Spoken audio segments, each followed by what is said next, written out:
오늘은 고난의 종으로 오신 예수님, 이런 제목으로 말씀을 전하도록 하겠습니다.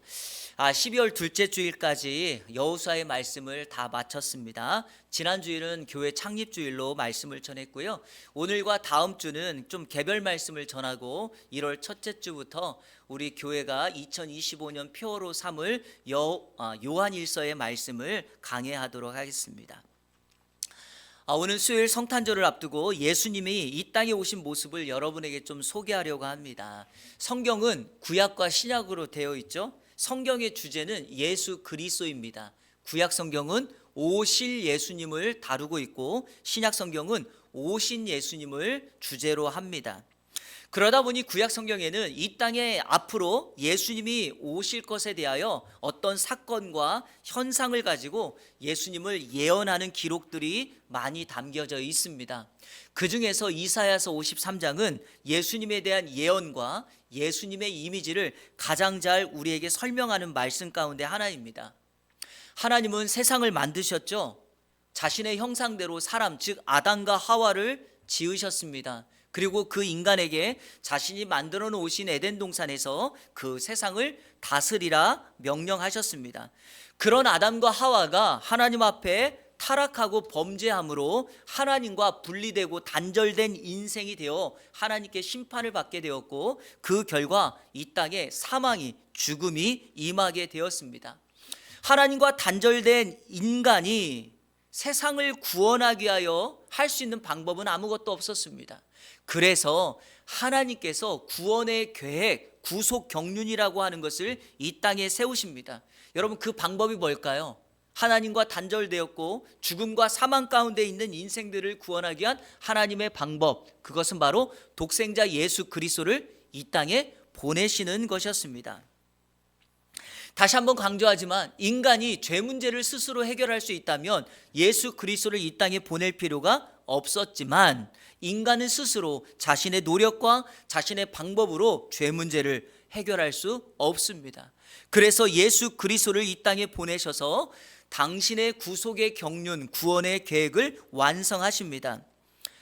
하나님께서 예수 그리스도를 통해서 우리를 구원하시면 우리에게 임하는 결과가 세 가지가 있습니다.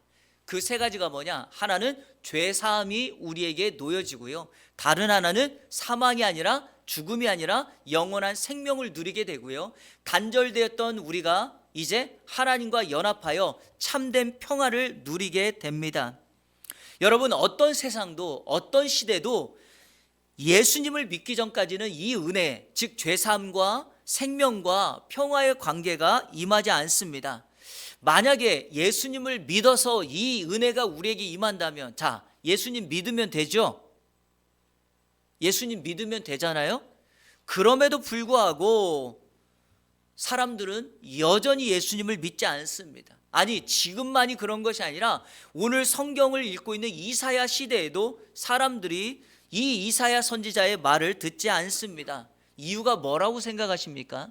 성도의 삶에 영향력에 대한 부분도 있겠지만, 우리가 역사적으로 보면, 또 교리적으로 보면, 문화적으로 보면, 환경적으로 보면 믿지 못할 여러 가지 다양한 이유를 설명할 수 있겠지만, 오늘 그 답을 본문에서 찾으려고 합니다.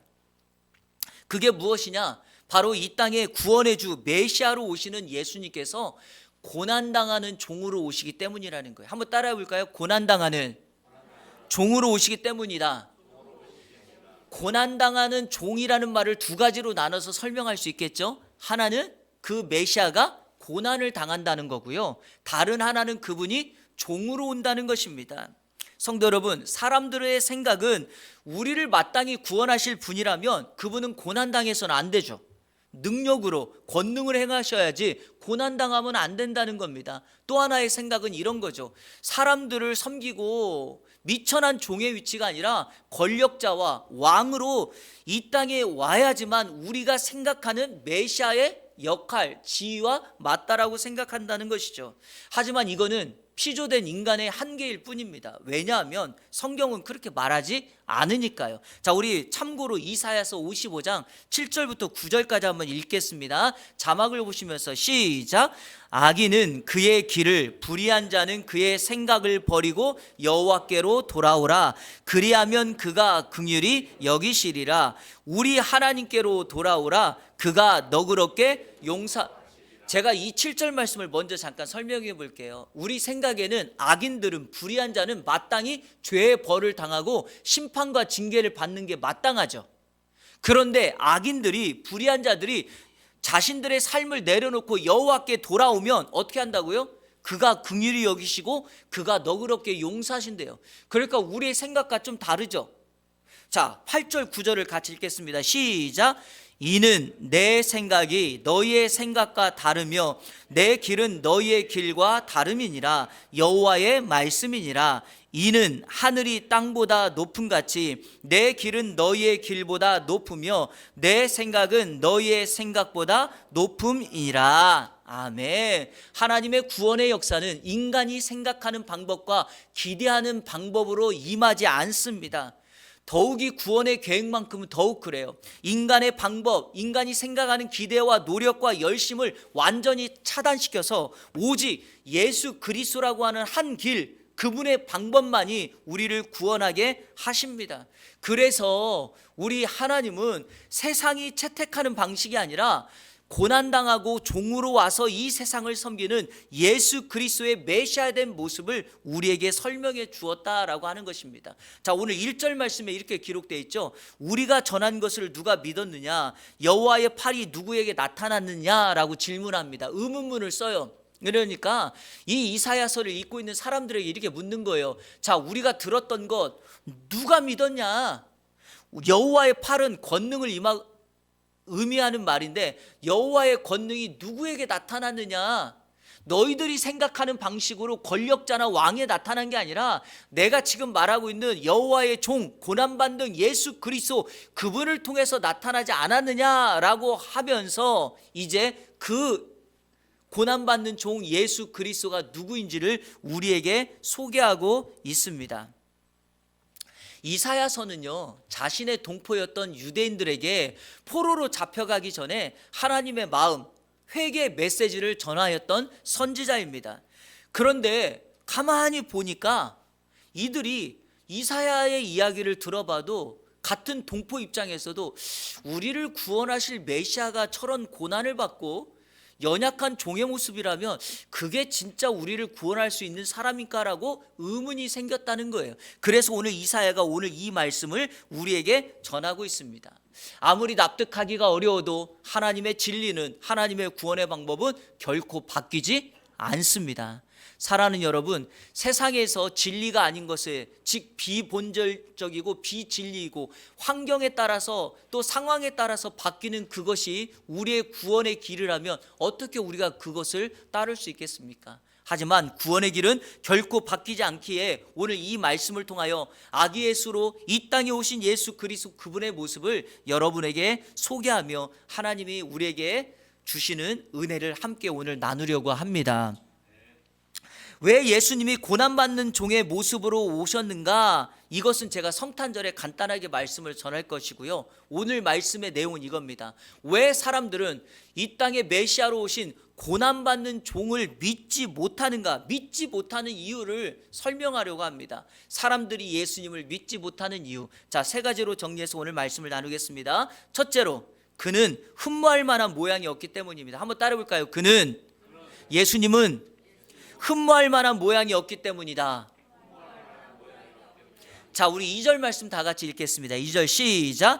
그는 주 앞에서 자라나기를 연한 순 같고 마른 땅에서 나온 뿌리 같아서 고운 모양도 없고 풍채도 없은즉 우리가 보기에 흠모할 만한 아름다운 것이 없도다. 아멘. 이렇게 말합니다. 고난받는 종 예수 그리스도는 연한 순 같다, 마른 땅에서 나온 뿌리 같다, 이렇게 말하죠. 여러분, 연한 순을 보셨나요? 작은 바람에도 막 흔들거리고 작은 그 새싹, 그리고 마른 땅의 뿌리는요 어떻습니까? 금방이라도 툭 건들면 부서지고 꺾여질 것 같은 모습을 하고 있습니다. 그러니까 이런 모습으로 고난받는 종 예수 그리스도가 이 세상에 온다고 하니까 눈 씻고 찾아봐도 흠모할 만한 것이 하나도 없습니다. 메시아라고 한다면 백마를 타거나 흑마를 타고 당당하게 이 땅에 임해야 됩니다. 일반 사람보다 더 풍채가 좋고 아름다운 외적 모습을 갖춰야 하죠. 요즘 같은 세상은 이것이 더 심하죠. 우리는 몸짱, 얼짱 뭐 이런 거를 원하니까요. 그런데 여러분 어때요? 말을 할 때도 귀티가 나야 돼요. 얼굴은 잘생겼는데 여러분 얼굴은 너무 예쁜데 말할 때마다 이렇게 간신 같은 소리 이런 거를 내면 여러분 어울립니까? 안 어울리죠. 그리고 목소리도 사람들에게 감동을 줘야 돼요.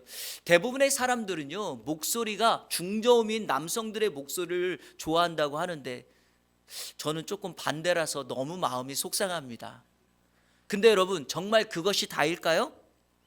이사야서가 말한 흠모할 만한 모양이 하나도 없다라고 하는 것은 예수 그리스도하고는 완전히 상반됩니다.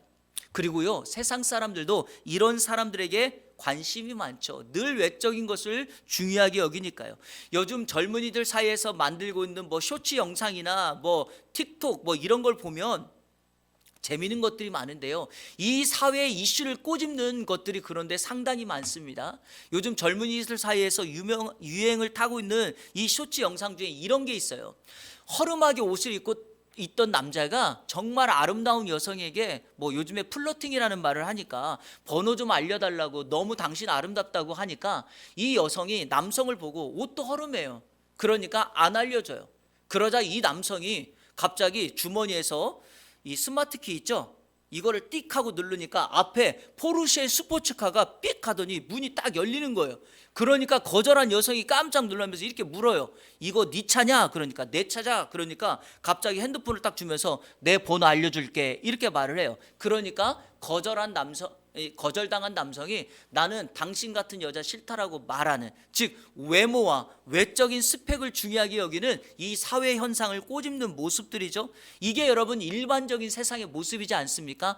만약에 이런 모습대로 고난받는 종 예수 그리스도 메시아를 똑같이 비교한다면 우리 주님은 세상에서 외면받는 것이 당연하겠죠. 그런데 제가 설교를 준비하다가 오늘 본문에서 정말 중요한 걸 하나 보게 됩니다. 여러분 2절이 이렇게 시작하죠. 그는 주 앞에서 자라나기를 이렇게 시작하죠. 예수 그리스도의 진정한 능력은 어디 있는가? 성도의 진정한 능력이 어디 있는가? 세상이 말하는 외적 조건에 있는 것이 아니라 그 인생이 주 앞에서 성장해야 된다는 것이 중요한 것입니다. 세상은 이것을 별로 중요하게 여기지 아니하겠지만 만약에 저와 여러분들이 살아계신 하나님을 믿는다면 오늘 이 말씀 바로 주 앞에서 자라나는 것, 주 앞에서 우리의 믿음을 세워나가는 것이 바로 성도의 경쟁력이고 세상에서 우리 주님이 칭찬하는 방식인 줄로 믿습니다. 하나님 앞에서 사는 믿음의 삶은요 세상의 모든 조건을 초월하게 되어 있습니다. 성경에 보면 이런 사람이 등장해요. 우리 사무엘상 2장 21절 같이 한번 자막 보시면 읽겠습니다. 시작. 여호와께서 한나를 돌보시사 아이 사무엘은 여호와 앞에서 자라니라. 아멘. 한나가 하나님 앞에 아이가 없음으로 인하여 간절히 기도하였더니 하나님께서 한나의 기도를 들으시고 그의 태문을 열어주셔서 사무엘이라고 하는 아들을 주십니다. 한나는 자신이 하나님께 약속하였던 것처럼 그 사무엘을 하나님 앞에 드립니다. 그러니까 한나는 아들을 낳자마자 아들과 떨어지는 삶을 삽니다.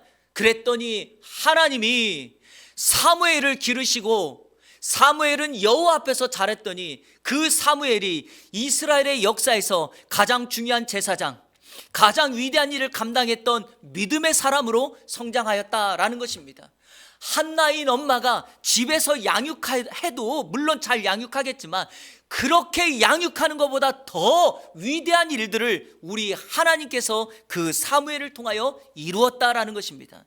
사랑하는 성도 여러분, 우리가 우리의 삶뿐만 아니라 우리의 자녀들과 우리가 정말 훈련하고 있는 그리고 말씀으로 세워가고 있는 우리의 다음 세대를 어떻게 이 세대에서 잘 자라게 할 수 있는가?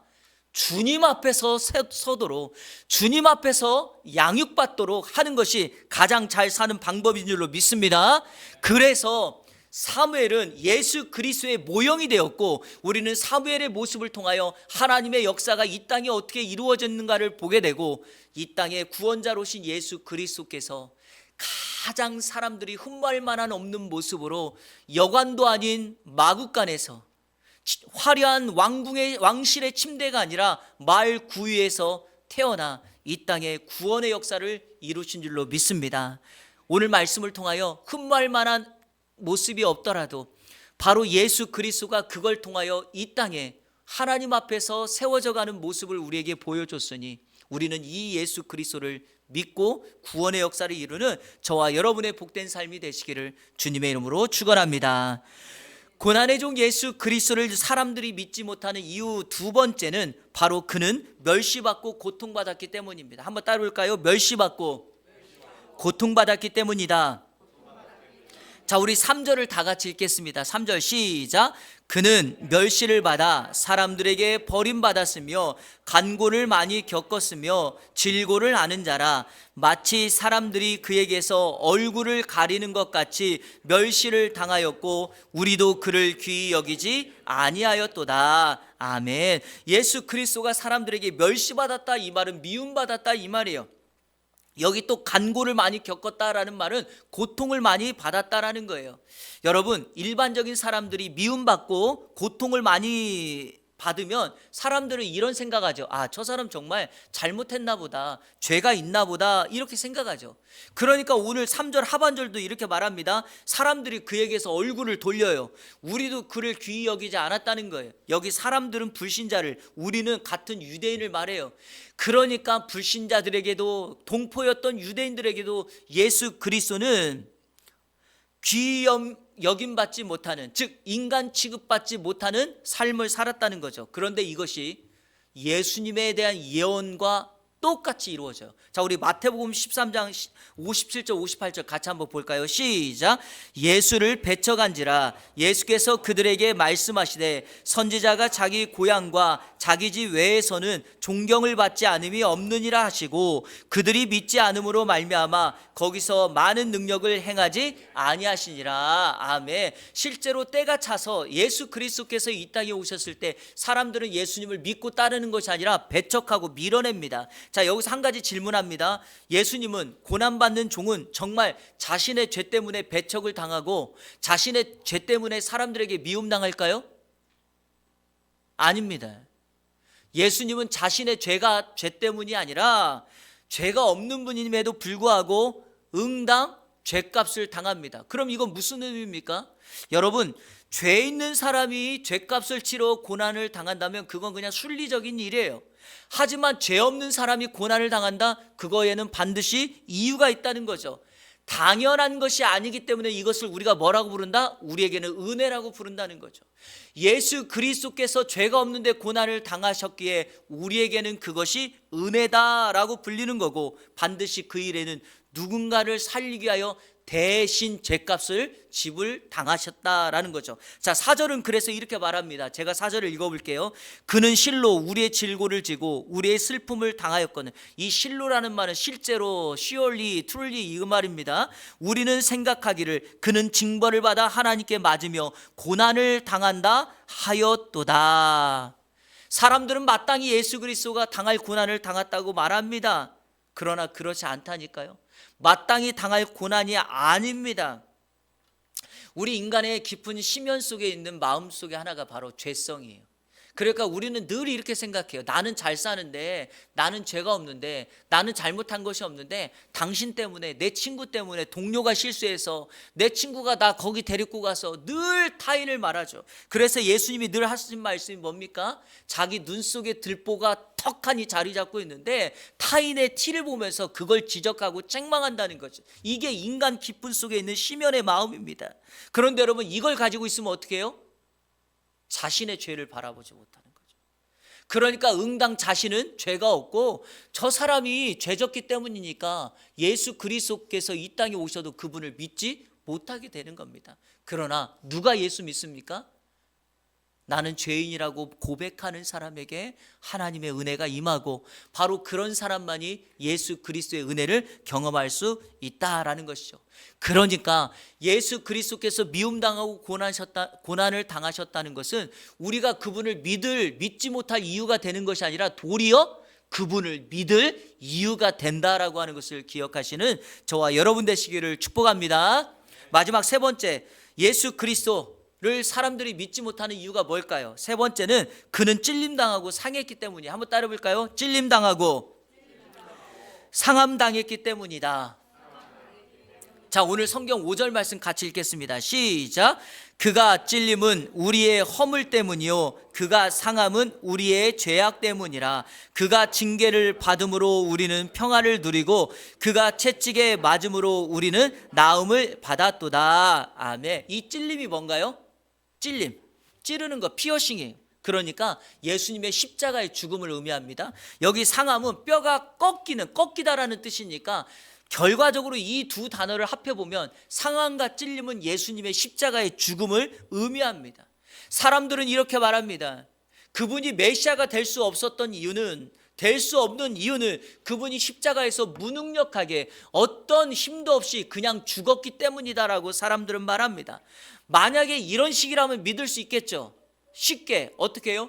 고난당하고 있는 그 십자가 위에서 자신의 권능과 능력으로 이 땅에 내려와서 자신을 채찍질하고 찜뱉음 당하고 매질하는 그 사람들을 도리어 책망하고 질책하며 그를 심판한다면 와, 저런 예수님이라면 믿겠다라고 말합니다. 하지만 그럴 수가 없습니다. 왜 그럴 수가 없을까요? 예수님은 의도적으로 그렇게 하지 않으셨기 때문이죠.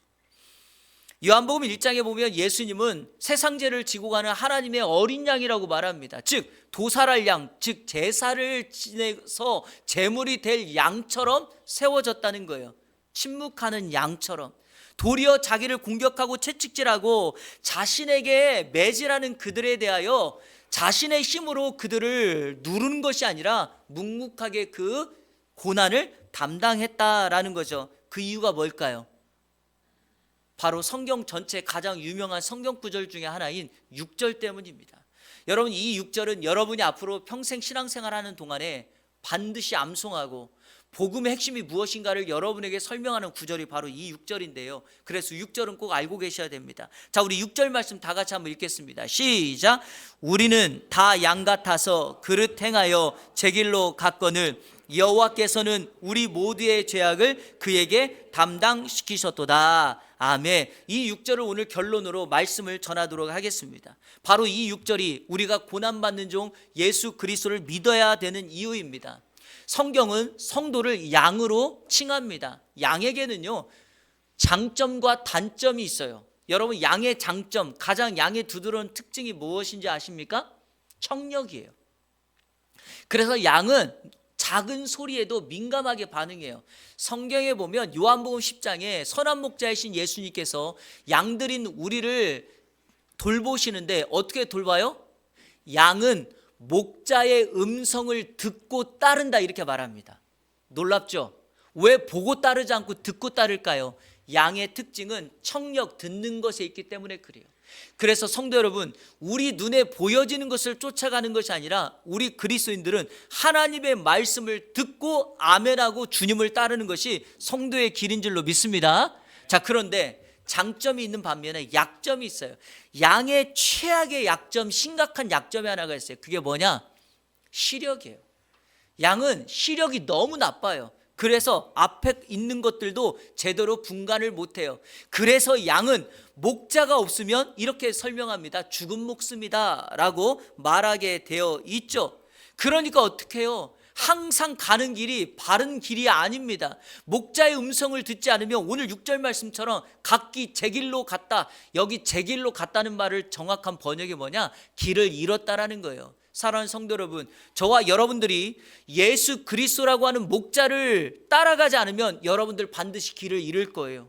2024년 한 해를 살아오는 동안에 여러분의 인생의 길을 잃었다면 그건 틀림없어요. 여러분들이 주님의 음성을 듣지 않고 세상의 소리를 따라 세상의 방법을 따라갔기 때문일 거예요.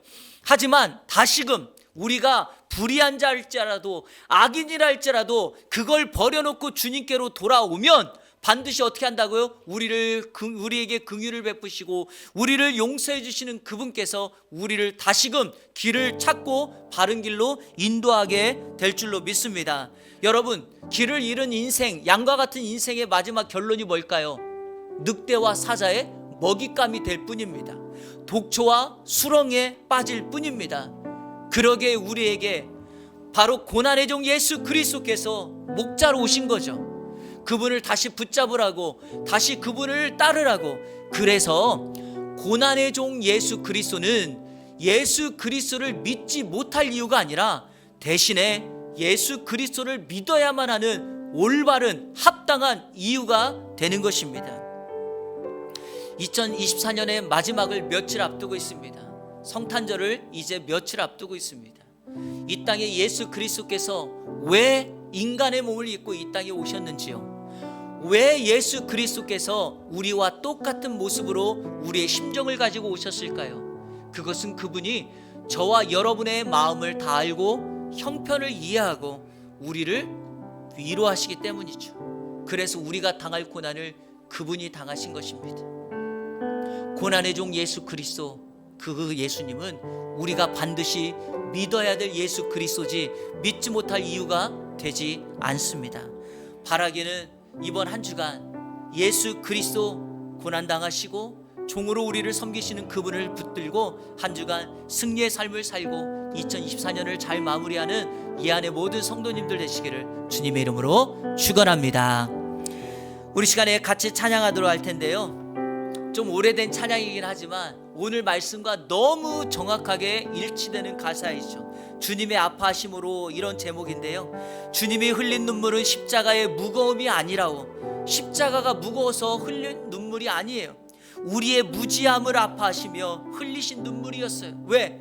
우리가 고난의 종으로 오신 예수 그리스도가 저렇게 어리석다고 무지하다고 그분을 믿지 못하겠다라고 하는 그 무지 때문에 우리 주님이 흘리신 눈물이죠.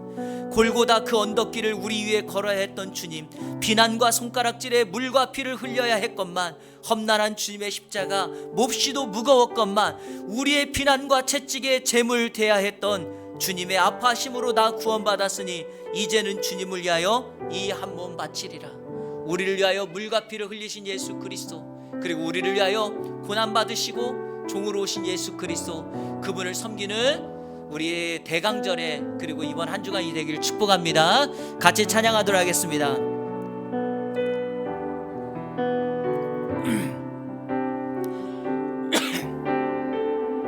주님이 흘린 눈물은, 주님이 흘린 눈물은 십자가의 무거움이 아니라오. 우리의 무지함을 아파하시며 흘리신 눈물이었소.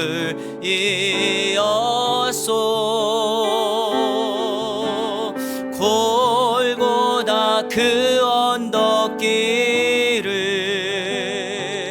우리 위에 걸어야 했던 주님, 비난과 손가락질에 물과 피를 흘려야 했건만, 험난한 주님의 십자가 몹시도 무거웠건만,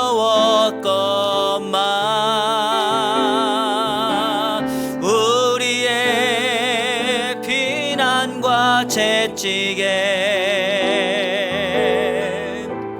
재물 돼야 했던 주님의 아파하심으로 나 구원받았으니 이제는 주님을 위하여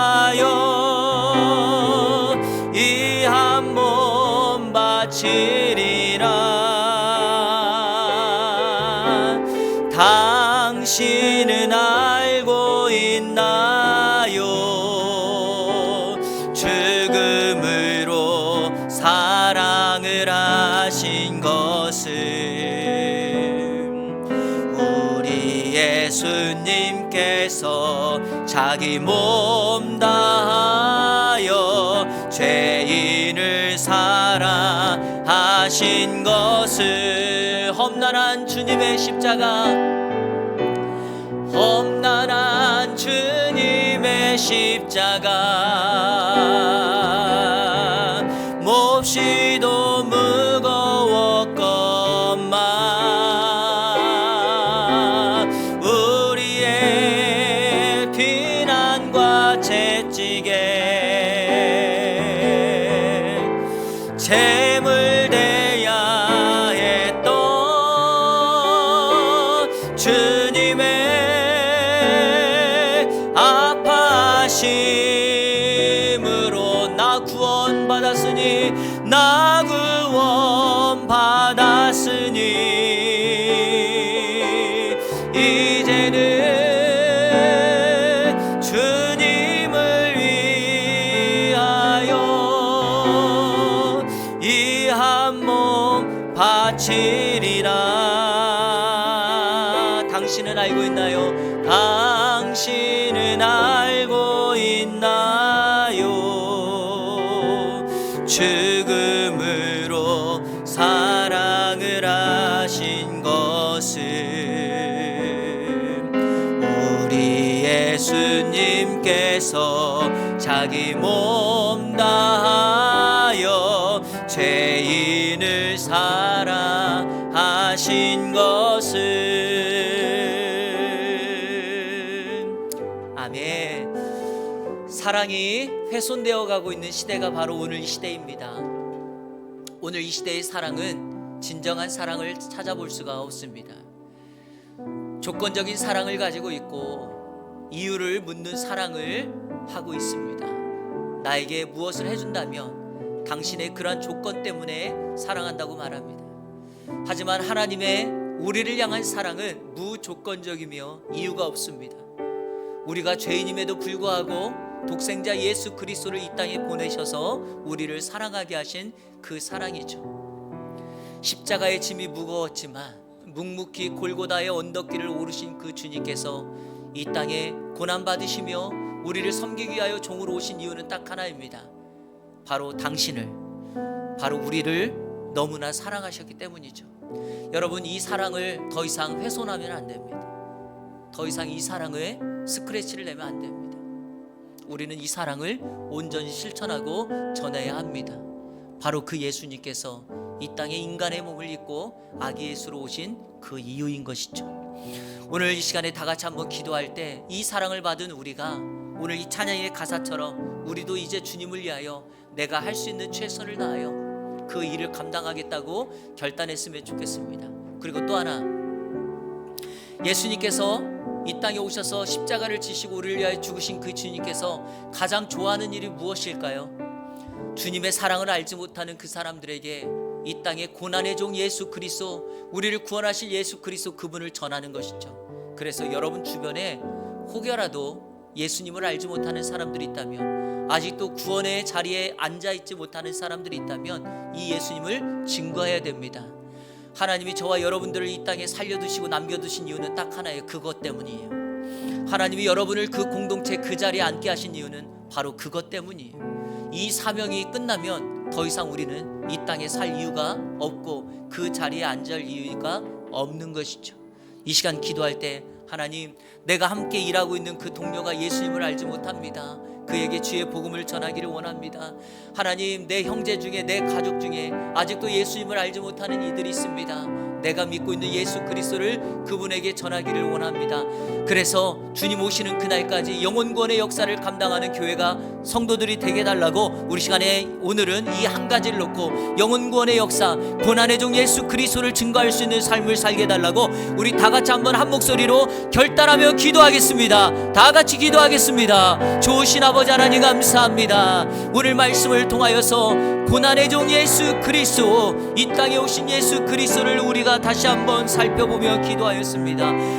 사람들은 예수님이 고난을 받으신다고, 능력이 없다고, 그가 종으로 왔다고, 사람들을 섬긴다고, 그를 믿지 못하겠다고 말하지만 그분이 고난을 당하셔야 했기에, 그분이 종으로 오셔서 사람들을 섬겨야만 했기에 우리가 예수를 믿지 못할 이유가 아니라 그분을 믿어야 되는 이유가 되는 것처럼, 우리도 주님의 아파심으로 우리가 살았음을 고백하며 주님의 십자가의 고난 때문에 우리가 살았음을 기억하며 우리를 위하여 기꺼이 제물이 되어주신 예수 그리스도 그분만을 증거하며 나가는 우리의 삶이 될 수 있도록 인도하여 주옵소서. 하나님, 우리 사랑하는 성도들의 삶의 영역에 우리를 이 땅에 남겨두신 이유가 있는 줄로 믿사오니, 영혼 구원의 역사, 예수 그리스도 구원의 길을 증거하며 나누는 우리의 심령이 될 수 있도록 인도하여 주옵소서.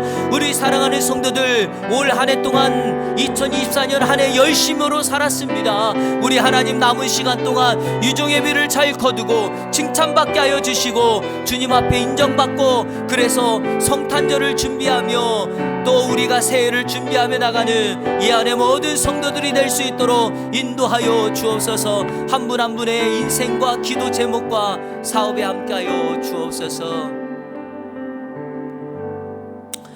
하나님 아버지, 우리에게 고난의 종으로 오신 예수 그리스도, 바로 그분이 우리가 그분을 믿어야 될 이유가 되는 줄로 믿습니다. 그 예수님, 주님 오시는 그날까지 증거하며 살아가는 이 안에 모든 성도들 되게 하여 주옵소서. 예수 그리스도의 이름으로 기도하옵나이다. 아멘.